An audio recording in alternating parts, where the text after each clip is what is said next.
के अंदर अगर गौर व फिक्र करेंगे तो समाज के अंदर बेचैनी, टेंशन, बेइत्मीनानी आपको हर जगह मिलेगी। आदमी आपको बेचैन नजर आएगा। आप उनसे पूछे कैसी जिंदगी कट रही है, बस कमा रहा बहुत अच्छा,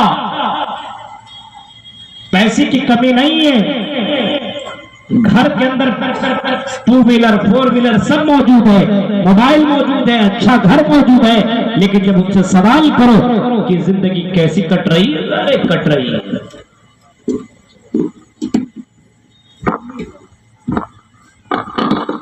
सुकून नहीं है घर के अंदर, आराम नहीं है घर के अंदर।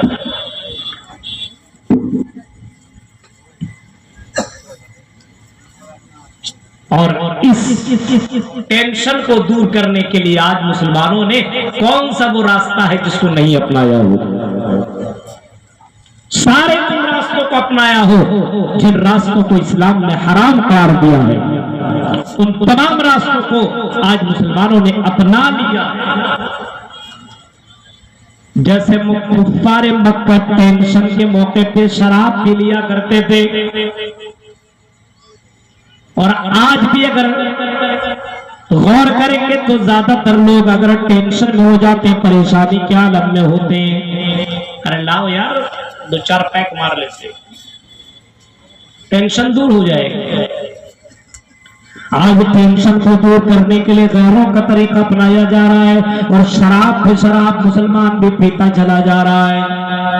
अब इस शराब पीने की वजह से टेंशन कम नहीं होती है, बल्कि टेंशन और ज्यादा बढ़ जाती है, क्योंकि शराब पी लेने के बाद वो अपने दिमाग का उनका जो मामला होता है सब खो बैठता है, और जाकर के किसी लड़की को छेड़ देता है, या किसी के ऊपर मार पीट करना चालू कर देता है, जिसकी वजह से उसको पकड़ करके मारा पीटा जाता है, और समाज के अंदर उसको गंदी नजरों से देखा जाता है। यानी शराब जो टेंशन को दूर करने के लिए वो पिया जाता है, शराब टेंशन दूर नहीं करता, बल्कि उसकी जिंदगी के अंदर टेंशन और ज्यादा ला करके खड़ा कर देता है। और आज तो शराब आम सी बात हो गई, पी रहा है, शराब पी लेंगे बोली साहब टेंशन दूर हो जाएगा, बीवी से झगड़ा हुआ जाकर के शराब पी लिया। आज टेंशन को दूर करने के लिए शराब के अलावा बहुत सारे ऐसी चीजें हैं जिनको लोग इस्तेमाल करते हैं। मसलन आदमी अपने घर से निकलता है, और निकलने के बाद सोचता है बीवी टेंशन दे रही है, समाज के लोग टेंशन दे रहे हैं, यहां से निकल गया और तवाइफ खानों में जाकर के, तवाइफ गड्ढों में जाकर के गलत काम कर बैठता है, ज़िनाकारी कर लेता है, और समझता है कि ये तवाइफ गड्ढों में आने के बाद, लड़कियों से हम बिस्तरी कर लेने के बाद हमें सुकून मिल जाएगा। लेकिन जब उस काम को करने के बाद बंदा निकलता है, उसके अंदर बेचैनी और ज्यादा बढ़ जाती है। अब वो सोचता है कि ये काम करके निकल रहा हूं, मेरा टेंशन खत्म क्यों नहीं हो रहा है, मेरी बेचैनी दूर क्यों नहीं हो रही है, वहां भी उसे सुकून नहीं मिल रहा है। आज नौजवानों के हाथों में मोबाइल देखेंगे, एंड्रॉइड मोबाइल आपको हर नौजवान के हाथों में आपको मोबाइल मिलेंगे, और उस मोबाइल के जरिए से पूरी रातें वो गुजार लेता है, और रात भर गेम खेलता है, रात भर लड़कियों से बातें करता है, रात भर बहुत सारे वीडियो को देख करके अपनी बेचैनी को दूर खत्म करने की कोशिश करता है। लेकिन इन तमाम चीजों को देख लेने के बाद भी उसकी बेचैनी दूर नहीं होती है, बल्कि और ज्यादा वो टेंशन में मुब्तला हो जाता है, और आखिरकार उसे सुकून नहीं मिलता है। मेरे प्यारे साथियों, जरा तसव्वुर करो, जिसकी वजह से हालात बिगड़ते चले जा रहे हैं। माँ बाप अपने बच्चों से नाराज हैं, बच्चे अपने माँ बाप से नाराज हैं। आज समाज के ज्यादातर लोग इस मोबाइल के चक्कर में लग करके अपनी जिंदगी को बर्बाद कर बैठे हुए हैं, और समझते हैं मोबाइल के जरिए से हमें सुकून मिल जाएगा। आज नहीं देखते हैं, रात में जब तक के मोबाइल चला करके जितना एमबी है खत्म न कर ले तब तक सोता नहीं है, 12-12 बजे तक चला रहा है। शॉर्ट वीडियो देख रहा है, लड़के लड़कियों की वो तमाम हरकतें अपने मोबाइल के अंदर मौजूद है, डांस, और इस तरीके से लड़की की हर अदा को देखने की कोशिश करता है। और यहां तक के कुछ मनचले लड़के ऐसे भी आपको मिलेंगे जो गंदी वीडियो देख करके रात में सोते हैं और गलत चीजें सुन करके सोते हैं कि चलो सुकून मिल जाए, लेकिन मेरे भाई उसकी जिंदगी के अंदर सुकून नहीं है और इतनी बेचैनी बढ़ जाती है कि उसको दवा खा करके सोना पड़ता है, इंजेक्शन लेकर के उसको सोना पड़ता ताकि उसे नींद आती है। और से लोग कहते हैं मौलवी साहब टेंशन दूर करने का सबसे बड़ा सामान है पैसा, दौलत, दौलत आ जाए सारा टेंशन खत्म, दौलत नहीं तो टेंशन है। आजकल दौलत के जरिए से टेंशन दूर नहीं होता मेरे भाइयों। अगर दौलत के जरिए से टेंशन दूर होता तो बड़े बड़े अमीर घराने के लोग आत्महत्या नहीं करते और अपने अमीर होने की वजह से अपने ऊंची बिल्डिंग से छलांग मार करके और कूद करके आत्महत्या नहीं करता, मरता नहीं। पता चला कि दौलत भी इंसान को सुकून नहीं पहुंचाता है। अगर दौलत सुकून पहुंचाता तो यूनान का बहुत अमीर ज़ादा आदमी, बहुत ही अमीर आदमी, और उसकी एक ही बेटी, एक ही जवान और खूबसूरत लड़की थी और अपने बाप की इकलौती वो बेटी थी और पूरे जमीनों जायदाद थी वो मालकिन थी। बाप के इंतकाल हो जाने के बाद 24-25 साल की ये लड़की है और अरबपति है। इसने सुकून हासिल करने के लिए अपनी दौलत को फायदा उठाना शुरू कर दिया और इनको जहां जहां जैसा मिला वैसा करता चला गया। यहां तक कि ये यूनान के रहने वाली इस खातून ने एक नहीं बल्कि आराम हासिल करने के लिए और सुकून हासिल करने के लिए अपने पैसे के बलबूते पे चार उसने निकाह किए। एक से निकाह किया, दिल न भरा, सुकून न मिला तो दूसरा कर लिया, दूसरे से निकाह किया, अगर दूसरे से दिल न भरा तलाक दिया और तीसरा कर लिया, तीसरे से दिल न भरा तो तीसरे को भी रिजेक्ट किया, तलाक दिया और चौथे से निकाह कर लिया। लेकिन तब भी उसकी जिंदगी के अंदर सुकून न आया। जब उसकी जिंदगी में सुकून न आया तो आखिरकार वो अपने बाथरूम के अंदर हार्ट अटैक से उसका इंतकाल हो गया। पता ये चला अगर दौलत इंसान को अगर सुकून पहुंचाता तो हार्ट अटैक से इसका इंतकाल न होता। और इसी तरीके से फिल्मी दुनिया के बहुत से लोगों को आप देखेंगे कि आत्महत्या करके मरते हुए आपने भी देखा होगा। यानी दौलत इंसान को सुकून नहीं पहुंचाता है मेरे भाई। और टेंशन आप देखते हैं दौलतमंद आदमी सोता है सही से, पैसा है लेकिन उसकी जिंदगी में आराम और सुकून नहीं। कहां है सुकून, कहां है आराम, कहां है अमन, कहां है जिंदगी, कहां है?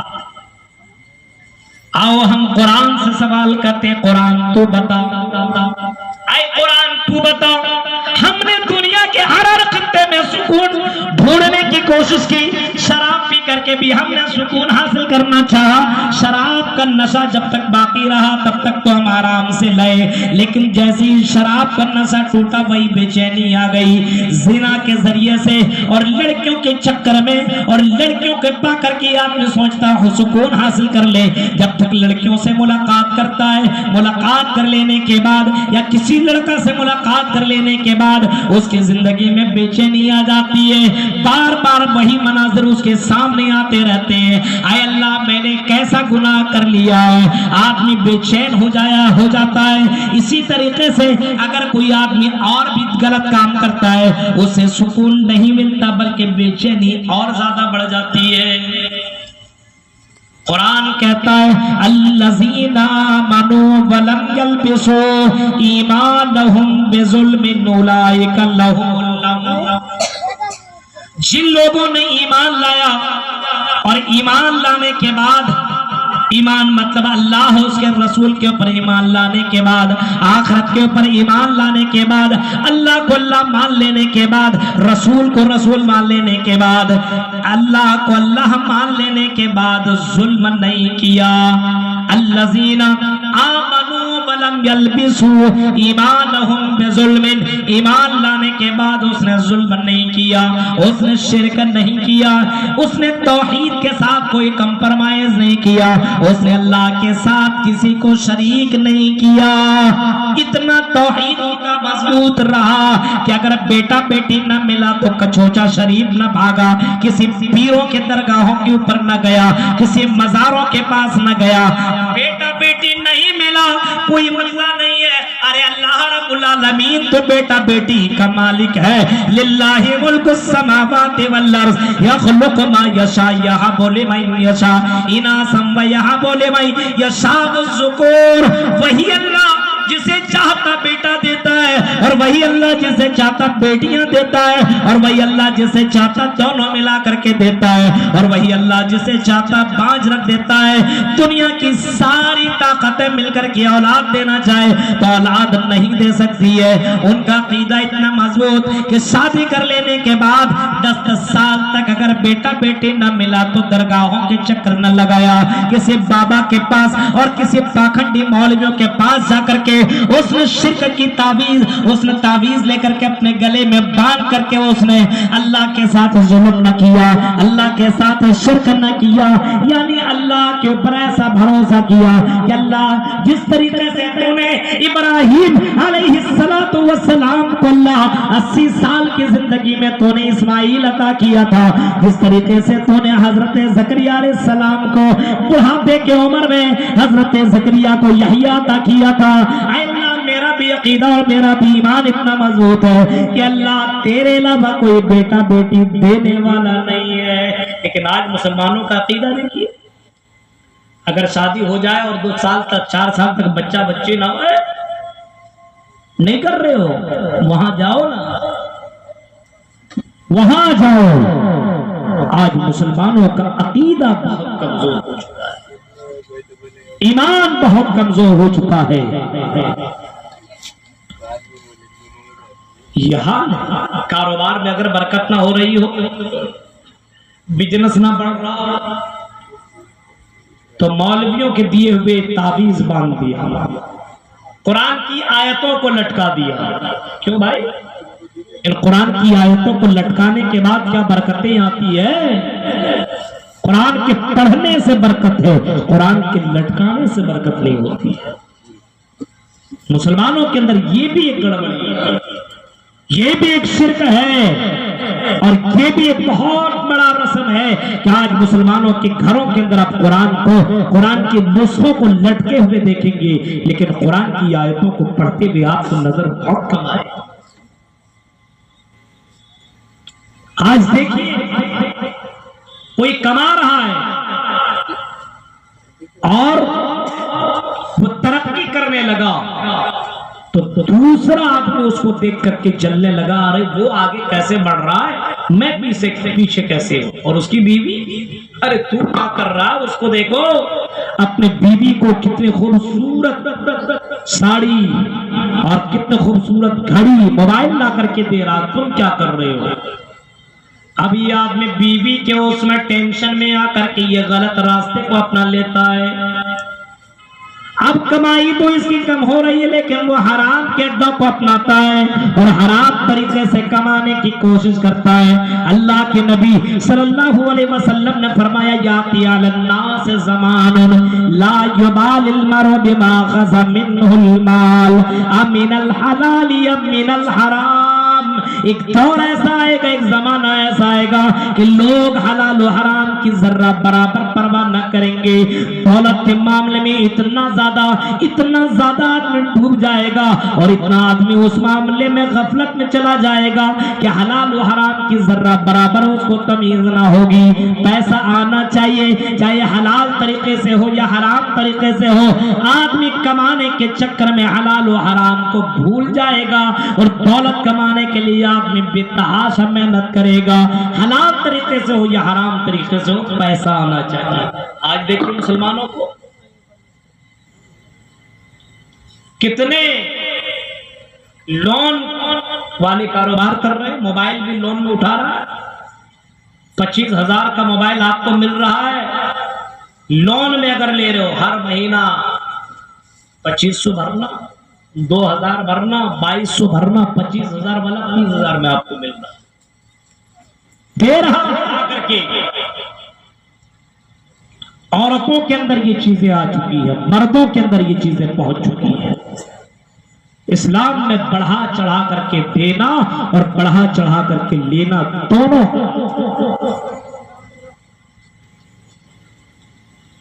और इस्लाम ये भी कहता है या अय्युहल्लज़ीना आमनू ला ताकुलुर रिबा अज़आफ़न मुज़ाफ़ा, बढ़ा चढ़ा करके लेने देने दोनों चीजें इस्लाम के अंदर अल्लाह ताला ने हराम करार दिया, मना कर दिया है। मेरे भाइयों, हराम तरीके से आज मुसलमान कमाई कमा रहा है, कोई परवाह नहीं है, कोई परवाह नहीं है। अगर आप सलफ सालेहीन को देखेंगे और पिछले जमाने को देखेंगे तो आप पाएंगे कि पिछले जमाने की औरतें, पिछले जमाने की औरतें इतनी ज्यादा दीनदार हुआ करती थी, इतनी ज्यादा अल्लाह से डरने वाली हुआ करती थी। बाकायदा आप देखेंगे, किताबों का मुताला कीजिए, औरतें अपने शौहरों से कहा करती थे, औरतें माँ की शक्ल में हो, बीवी की शक्ल में हो, बहन की शक्ल में हो, बेटे की शक्ल में हो, अगर कमाने के लिए उसका शौहर जाने लगता था, कमाने के लिए उसका भाई जाने लगता था, कमाने के लिए उसका बाप जाने लगता था, औरतें अपने शौहरों से बाकायदा यही कहा करती थे, ऐ मेरे शौहर आप कमाने के लिए जा रहे हैं, कमाइएगा जरूर, लेकिन ऐ मेरे शौहर, ऐ मेरे अब्बू, अल्लाह से डरते रहिएगा और जब भी कमाइएगा हलाल कमाई कमाइएगा, हराम कमाई मत कमाइएगा। आए मेरे अब्बू, आए मेरे शौहर, आए मेरे भाई, आपने अगर हराम कमाई कमा लिया और अगर हराम पैसे को हमने अपने जिस्म के अंदर कर लिया, हम दुनिया की तकलीफ तो बर्दाश्त कर सकते हैं, लेकिन हराम कमाई खा लेने के बाद जहन्नम की तकलीफ को हम बर्दाश्त नहीं कर सकते। मेरे प्यारे भाइयों, पहले की औरत इतनी ज्यादा दीनदार हुआ करती थी, अपने अपने शौहरों को और अपने अपने कमाने वालों को ये नसीहत करके कमाने के लिए भेजा करती थी। आज बताइए कौन ऐसी औरत है जो अपने शौहरों को बोलती है नमाज रोजे की पाबंदी करना, हलाल तरीके से कमाना, कम कमाना चलेगा लेकिन हराम तरीके से मत कमाना। आज तो गंगा उल्टी बह रही है, डकैती करके लाओ, चोरी करके लाओ, जैसे करके लाओ, लेकिन लाओ। हमें चूड़ियां चाहिए, हमें मेकअप चाहिए, हमें ये चाहिए, हमें वो चाहिए। आप किसी तरीके से भी कमाओ, हमें कोई मतलब नहीं है, हमें तो सिर्फ हमारी फरमाइश पूरी होनी चाहिए। यह हाल है मेरे भाइयों आज मुसलमानों का, मर्दों का वही हाल है तो औरतों का भी यही हाल है। दीनदारी हमारे यहाँ से खत्म और अल्लाह की जात के ऊपर तवक्कुल खत्म, अल्लाह की जात के ऊपर भरोसा खत्म, हलाल तरीकों से छोड़ करके हराम तरीकों को अपनाया जाता। तौहीद जिसका जितना मजबूत होगा वो हराम के अड्डों को कभी नहीं अपनाएगा।